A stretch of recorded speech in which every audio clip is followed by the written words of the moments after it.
today we're going to look at a little bit on vertical angles and just a little bit more with proofs.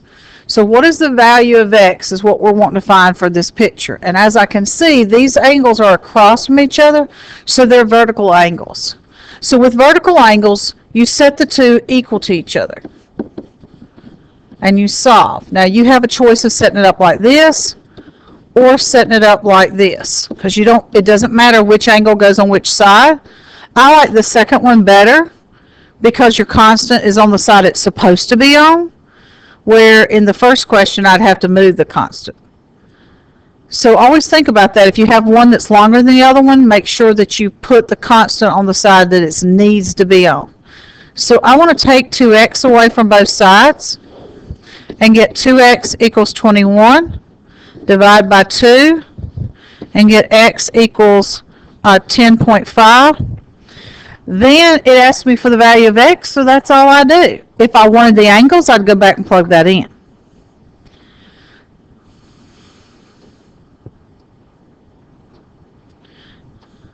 So now it's time for you to try one.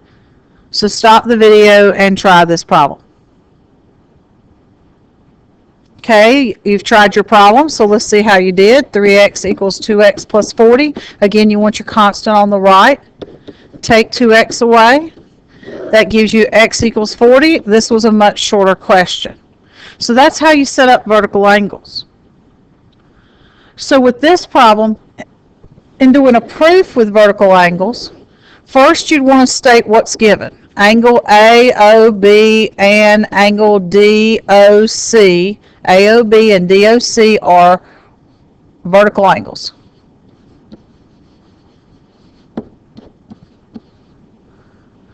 Then, since that's your given, that they're vertical angles, you'd want to set up an equation that tells what do vertical angles have. Well, vertical angles are equal. So angle DOC is equal to angle AOB. Or you could put it the other way. The reason I chose to do it this way is AOB has the constant, and I wanted that to be on the right side. So that is the definition of vertical angles, because as we have been stating the past 2 days, every time you see a word in the given, that's the definition for the next one. And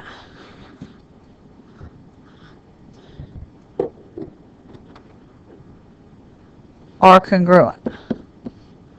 Okay, so in our next one, we're looking for what do they represent? 2y equals 4y minus 42.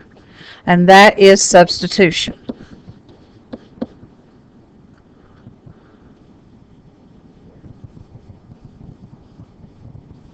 I'm going to rewrite this reason over here for number 2. I really think we probably could just say vertical angles are equal. I don't believe that's actually the definition, although that's what I was trying to get at here. I'll get this right in a minute. Vertical angles are equal or congruent. I think that's actually a theorem because the definition says they're across from each other, and because they're across from each other, they're equal. So that's actually vertical angles are congruent. So in number 4, we just start solving. So take 4y away from 2 to get all your y's to one side using subtraction, property of equality. That comes out to be negative 2y equals negative 42. Substitute in that answer. So I subtracted 4y from both sides, added that column up. That's why I can say it's substitution, because I'm putting in the answer for adding these y's together. And then in number 6, I'm going to divide by negative 2, because that's the opposite of multiplying. And every time you used the word add, subtract, multiply, and divide, the very next statement is going to be substitution. So if I divide 2 into 42, it comes out positive 21, and that's substitution.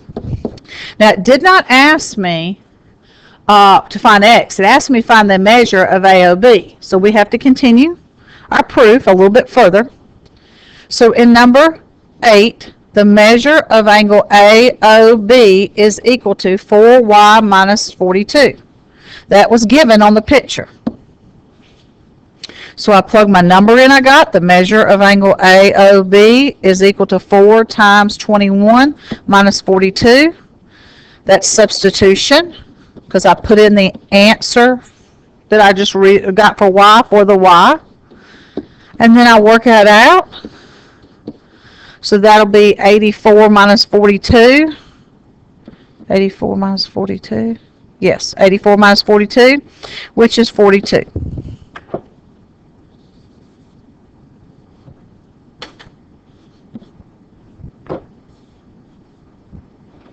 And that is substitution. So I did a little scratch work in there, but I went back and took it out because that's not part of my proof. So it takes a little bit more length to your proof if you're wanting to actually find an angle. So in this next problem, we're given that 1 and 4 are congruent. And they look like right angles in this picture, but that doesn't necessarily mean they are. So in step number 1, angle 4 is equal to angle 1, so we are stating that given. And then in our next statement, we're trying to prove that 2 and 3 are. So I know that angle 1 and angle 2 are supplementary. So let's start with that. Angle 1 and angle 2 are a linear pair. So I can say the measure of angle 1 and the measure of angle 2 equals 180, because that's the definition of supplementary or linear pair.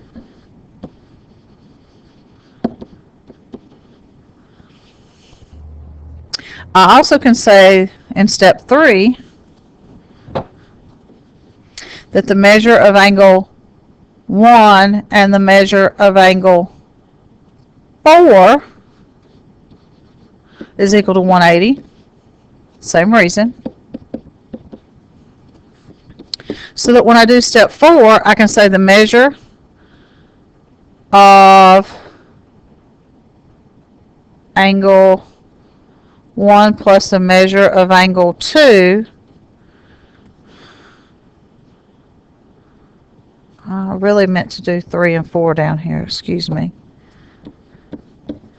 is equal to the measure of angle 3 and the measure of angle 4. And that is transitive, because I put the 2 together because they're both equal to 180. So, Tori May, please come to the office. Tori May to the office. So what happens here is I have 1 and 2 are equal to 180. I have 3 and 4 are equal to 180. But I know 1 and 4 are the same thing. So let's take out the angle 4 and put in angle 1 for it. The measure of angle 3 plus the measure of angle 1. That is substitution. And now I can take the measure of angle 1 away from both sides using subtraction. No subtraction property of equality on step 6. And then step 7 would be the measure of angle 2 is equal to the measure of angle 3, which would be substitution, because remember what we've said, substitution comes right after subtraction every time. Now I was asked to prove they're congruent. So angle 2 is congruent to angle 3 is the definition of congruency.